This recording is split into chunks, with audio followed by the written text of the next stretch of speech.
رب اشرح لی صدری ویسر لی امری واحلل عقدۃ من لسانی یفقہوا قولی۔ اعوذ باللہ من الشیطان الرجیم، بسم اللہ الرحمن الرحیم۔ چند شبہات اور وجوہات۔ بعض لوگوں کی طرف سے کہا جاتا ہے کہ بہت ممکن ہے کہ قرآن کے مقابلہ میں کتابیں اور مقالات لکھے گئے مگر وہ محفوظ نہ رہے ہوں، لیکن اگر ذرا بھی انصاف سے کام لیا جائے تو اس احتمال کی کوئی گنجائش نہیں رہتی، کیونکہ دنیا جانتی ہے جب سے قرآن نازل ہوا پوری دنیا میں قرآن کے ماننے والے کم اور منکرین زیادہ رہے ہیں، اور یہ بھی معلوم ہے کہ ذرائع نشر و ارشاد جتنے منکرین قرآن کو حاصل رہے ہیں، قرآن کے ماننے والوں کو اکثر قرون میں اس کا کوئی قابل ذکر حصہ نہیں رہا۔ اور یہ بھی معلوم ہے کہ ذرائع نشر و ارشاد کے جتنے منکرین قرآن کو حاصل رہے ہیں، قرآن کے ماننے والوں کو اکثر قرون میں اس کا کوئی قابل ذکر حصہ حاصل نہیں رہا۔ قرآن اتنا بلند بانگ دعویٰ اپنے مخالفین کے سامنے کرتا ہے، ان کو چیلنج دیتا ہے، غیرتیں دلاتا ہے، اور مخالفین اسلام اس کے مقابلہ میں جان و مال اور اولاد سب کچھ قربان کرنے کے لیے آمادہ ہوتے ہیں۔ اگر انہوں نے قرآن کا چیلنج قبول کر کے کوئی چیز مقابلہ کے لیے پیش کی ہوتی تو کیسے ممکن تھا کہ وہ ساری دنیا میں شائع نہ ہوتی، اور ہر زمانہ میں منکرین قرآن مسلمانوں کے مقابلہ میں اس کو پیش نہ کرتے، اور مسلمانوں کی طرف سے اس پر جرح و قدح میں سینکڑوں کتابیں نہ لکھی گئی ہوتیں۔ اسلام کے قرن اول میں صرف ایک واقعہ مسلمہ کذاب یمامی کا پیش آیا کہ اس نے کچھ چند بے حیائی کے الٹے سیدھے کلمات لکھ کر یہ کہا تھا کہ یہ وہی آسمانی قرآن کی مثل ہے، مگر دنیا جانتی ہے کہ ان کلمات کا کیا حشر ہوا۔ خود اس کی قوم نے اس کے منہ پر مار دیے۔ وہ کلمات ایسے شرمناک، غیر مہذب تھے کہ کسی مہذب سوسائٹی میں ان کو بیان بھی نہیں کیا جا سکتا، اور بہرحال جیسے بھی تھے وہ آج تک کتابوں میں نقل ہوتے چلے آئے ہیں۔ اگر کسی اور شخص نے کوئی اچھا کلام قرآن کے مقابلہ میں پیش کیا ہوتا تو کوئی وجہ نہ تھی کہ دنیا کی تاریخ اس کو یکسر بھلا دیتی، اور منکرین قرآن اس کو ہر قیمت پر باقی رکھنے کی کوشش نہ کرتے۔ وہ لوگ جو قرآن کے مقابلہ پر ہر وقت سینہ سپر تھے، قرآن کے اس چیلنج کے جواب میں انہوں نے طرح طرح کی باتیں کی جن کو قرآن میں نقل کر کے جواب دیا گیا، مگر اس کا ایک واقعہ نہیں کہ کوئی کلام مقابلہ پر پیش کر کے اس کے قرآن کی مثل ہونے کا دعویٰ کیا گیا ہو۔ ایک روز رومی غلام جو مدینہ میں لوہار کا کام کیا کرتا تھا اور کچھ تورات و انجیل پڑھا ہوا تھا، کبھی کبھی حضرت صلی اللہ علیہ وآلہ وسلم سے ملتا تھا۔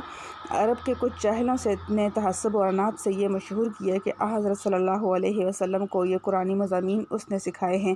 قرآن نے ان کا یہ اعتراض نقل کر کے خود جواب دے دیا۔ جس شخص کی طرف سکھانے کی نسبت کرتے ہیں وہ تو خود عجمی ہے، عربی زبان کی بلاغت کو کیا جانے، اور یہ قرآن عربی کی انتہائی بلیغ کتاب ہے۔ سورہ نحل کی آیت نمبر 103 دیکھیے۔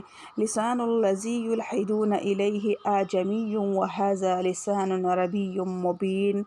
ہم جانتے ہیں کہ یہ مخالفین اسلام یہ کہتے ہیں کہ آپ کو یہ قرآن ایک آدمی سکھاتا ہے، حالانکہ وہ جس آدمی کی طرف نسبت کرتے ہیں وہ عجمی ہے اور قرآن ایک بلیغ عربی زبان میں ہے۔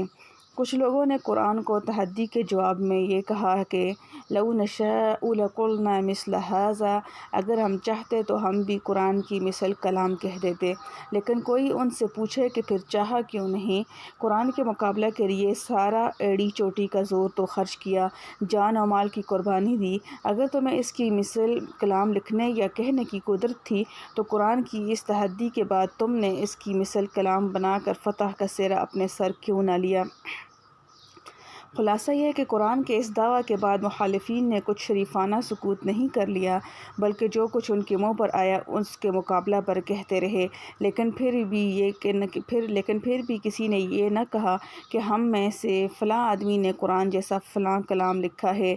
اس لیے قرآن کا یہ دعویٰ یکتائی معاذ اللہ غلط ہے۔ بعض ماندین کو یہ سوجی کہ حضرت صلی اللہ علیہ وسلم جو قبل از نبوت چند روز کے لیے ملک شام تشریف لے گئے اور راستہ میں بحیر اور راہب سے ملاقات ہوئی، وہ تورات کا ماہر تھا، اس سے آپ نے علوم سیکھے، مگر کوئی ان سے پوچھے کہ ایک دن کی ایک ملاقات میں اس سے یہ سارے علوم و معارف و فصاحت و بلاغت کا اعجاز، اخلاقی تربیت، نظام خانگی، نظام مملکت کیسے سیکھ لیے؟ آج کل کے بعض معترضین کے آج کل کے بعض مترجمین نے کہا کہ کسی کلام کی مثل نہ بنایا جائے نہ اس کی دلیل نہیں ہو سکتی کہ وہ خدا کا کلام یا معجزہ ہی ہو سکتا ہے کہ ایک اعلیٰ درجہ کا ماہر بلاغت کوئی نثر نظم ایسی لکھے کہ دوسرے آدمی اس کی نظیر نہ لا سکیں۔ سعدی شیرازی کی گلستان فیضی کی تفسیر بینق کو عام طور پر بے مثل و بے نظیر کتابیں کہا جاتا ہے، تو کیا وہ بھی معجزہ ہیں؟ لیکن اگر غور کریں تو انہیں معلوم ہوگا کہ سعدی اور فیضی کے پاس سامان تعلیم و تالیف کس قدر موجود تھا، لیکن کتنے عرصہ تک انہوں نے تعلیم حاصل کی، برسوں مدرسے میں پڑے رہے، راتوں جاگے، مدتوں محنتیں کی، بڑے بڑے علماء کے سامنے زانو ادب طے کیے، سالہا سال کی محنتوں اور دماغ سوزیوں کے نتیجہ میں اگر بالفرض فیضی یا حریری یا متنبی یا کوئی اور عربی زبان میں اور سعدی فارسی اور ملٹن انگریزی میں ہو یا مرجانانی میں یا کالی داس سنسکرت میں ایسے ہوئے ہیں کہ ان کا کلام دوسروں کے کلام سے فائق ہو گیا ہو تو کوئی تعجب کی بات نہیں۔ معجزہ کی تعریف تو یہ ہے کہ وہ اسباب متعارفہ کے توسط کے بغیر وجود میں آئے۔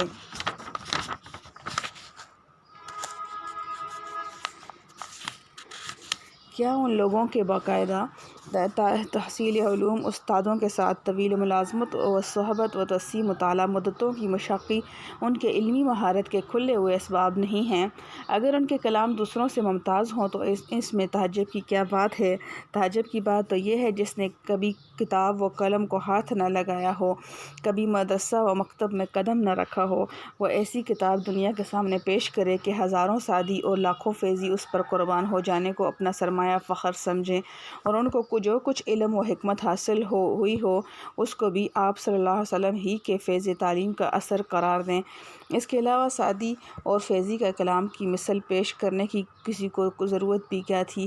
کیا انہوں نے نبوت کا دعویٰ کیا تھا اور اپنے کلام کی ہمثیل و بے نظیر ہونے کو اپنا معجزہ کہا تھا اور دنیا کو اس کا چیلنج دیا تھا کہ ہمارے کلام کی کوئی مثال نہیں پیش کی جا سکتی جس کے نتیجے میں لوگ اس کا مقابلہ کرنے اور مثال پیش کرنے کے لیے مجبور ہوتے؟ پھر قرآن کی صرف فصاحت اور بلاغت اور نظم و ترتیب ہی بے مثال نہیں، لوگوں کے دل و دماغ پر اس کی تاثیر عجیبہ اس سے زیادہ بے مثال اور حیرت انگیز ہے، جن کی وجہ سے قوموں کے مزاج بدل کے انسانی اخلاق میں ایک کایا پلٹ ہو گئی۔ عرب کے تنخو گنوار حلم و اخلاق اور علم و حکمت کے استاد مانے گئے۔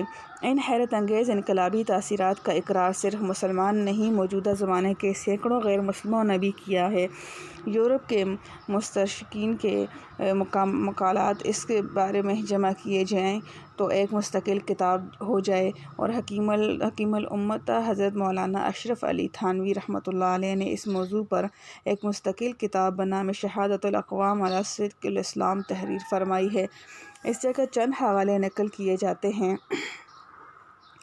ڈاکٹر گستاو لی بان نے اپنے کتاب تمدن عرب میں صفائی سے اس حیرت انگیزی کا اعتراف کیا۔ ان کے الفاظ کا ترجمہ اردو میں یہ ہے: اس پیغمبر اسلام، اس نبی امی صلی اللہ علیہ وسلم کی بھی ایک حیرت انگیز سرگزشت ہے، جس کی آواز نے ایک قوم ناہنجار کو جو اس وقت تک کسی ملک گیر کی زیر حکومت نہ آئی تھی رام کیا اور اس درجہ پر پہنچا دیا کہ اس نے عالم کی بڑی بڑی سلطنتوں کو زیر و زبر کر ڈالا، اور اس وقت بھی وہی نبی امی اپنی قبر کے اندر لاکھوں بندگاہ خدا کو کلمہ اسلام پر قائم رکھے ہوئے ہے۔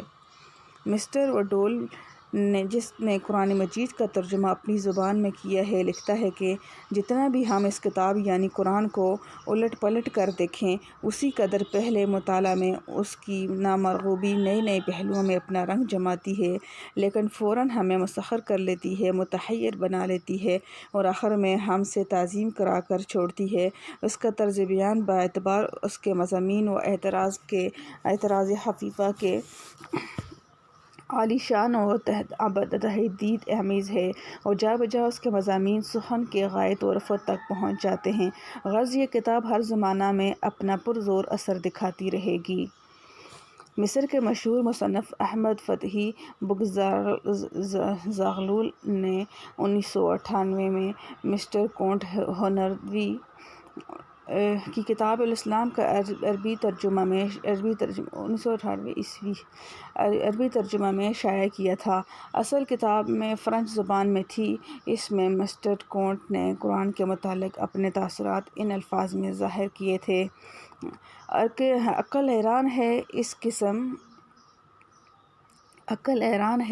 کہ اس قسم کا کلام ایسے شخص کی زبان سے کیوں کر ادا ہوا جو بالکل امی تھا۔ تمام مشرق نے اقرار کر لیا کہ نوع انسانی لفظاً و معناً ہر لحاظ سے اس کی نظیر پیش کرنے سے عاجز ہے۔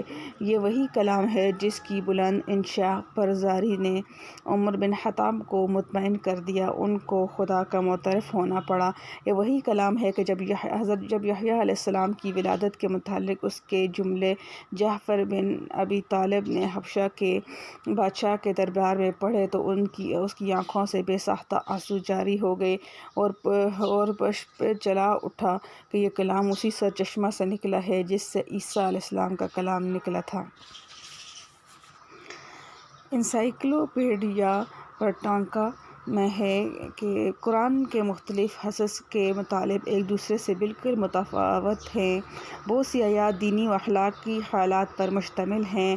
مظاہر قدرت، تاریخ الہامات، انبیاء کے ذریعہ اس میں خدا کی عظمت، مہربانی اور صداقت یاد دلائی گئی ہے۔ بالخصوص حضرت محمد صلی اللہ علیہ وسلم کے واسطے سے خدا کو واحد اور قادر مطلق ظاہر کیا گیا ہے۔ بت پرستی اور مخلوق پرستی کو بلا لحاظ ناجائز قرار دیا گیا ہے۔ قرآن کی بنسبت یہ بالکل بجا کہا جاتا ہے کہ دنیا بھر کی موجودہ کتابوں میں سب سے زیادہ پڑھا جاتا ہے۔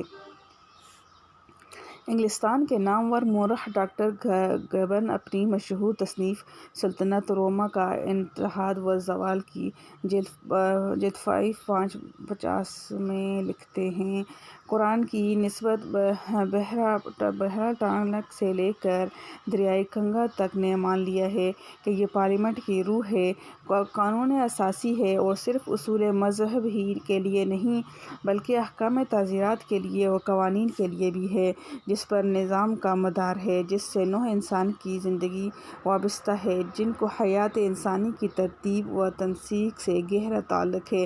حقیقت یہ ہے کہ حضرت محمد صلی اللہ علیہ وسلم کی شریعت سب پر حاوی ہے۔ یہ شریعت ایسی دانشمندانہ اصول اور اس قسم کے قانونی انداز پر مرتب ہوئی ہے کہ سارے جہان میں اس کی نظیر نہیں مل سکتی۔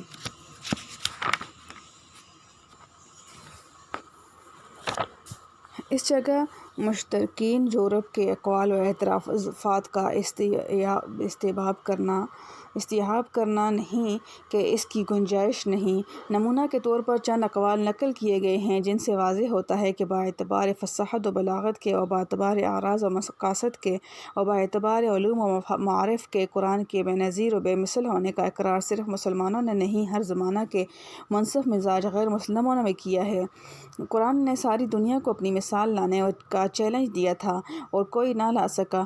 آج بھی ہر مسلمان دنیا کے ماہرین علم و سیاست کو چیلنج کر کے کہہ سکتا ہے کہ پوری دنیا کی تاریخ میں ایک واقعہ ایسا دکھلا دو کہ ایک بڑے سے بڑا ماہر، حکیم، فیلسوف کھڑا ہوا اور ساری دنیا کے عقائد و نظریات کی رسومات و عادات کے خلاف ایک نیا نظام پیش کرے اور اس کی قوم بھی اتنی جاہل گنوار ہو، پھر وہ اتنی قلیل عرصہ میں اس کی تعلیم کو بھی عام کر دے اور عملی تنفیذ کو بھی اس حد پر پہنچا دے کہ اس کی نظیر آج کے مضبوط اور مستحکم نظاموں میں ملنا ناممکن ہے۔ دنیا کی پہلی تاریخ میں اگر اس کی کوئی نظیر نہیں تو آج تو بڑی روشنی اور روشن خیالی، بڑی تیز رفتاری کا زمانہ ہے۔ آج کوئی کر کے دکھلا دے، اکیلا کوئی نہ کر سکے تو اپنی قوم کو بلکہ ساری دنیا کی اقوام کو جمع کر کے اس کی مثال پیدا کر دے۔ فَإِن لَّمْ تَفْعَلُوا وَلَن تَفْعَلُوا فَاتَّقُوا النَّارَ الَّتِي وَقُودُهَا النَّاسُ وَالْحِجَارَةُ أُعِدَّتْ لِلْكَافِرِينَ۔ اگر تم اس کی مثال نہ لا سکے اور ہرگز نہ لا سکو گے تو پھر اس جہنم کی آگ سے ڈرو جس کا ایندھن آدمی اور پتھر ہیں جو منکروں کے لیے تیار کی گئی ہے۔ الحمد لله. استغفر الله الذي لا اله الا هو الحي القيوم واتوب اليه. اللهم انت ربي لا اله الا انت خلقتني وانا عبدك وانا على عهدك ووعدك ما استطعت اعوذ بك من شر ما صنعت ابوء بنعمتك علي ابوء بذنبي فاغفر لي انه لا يغفر الذنوب الا انت.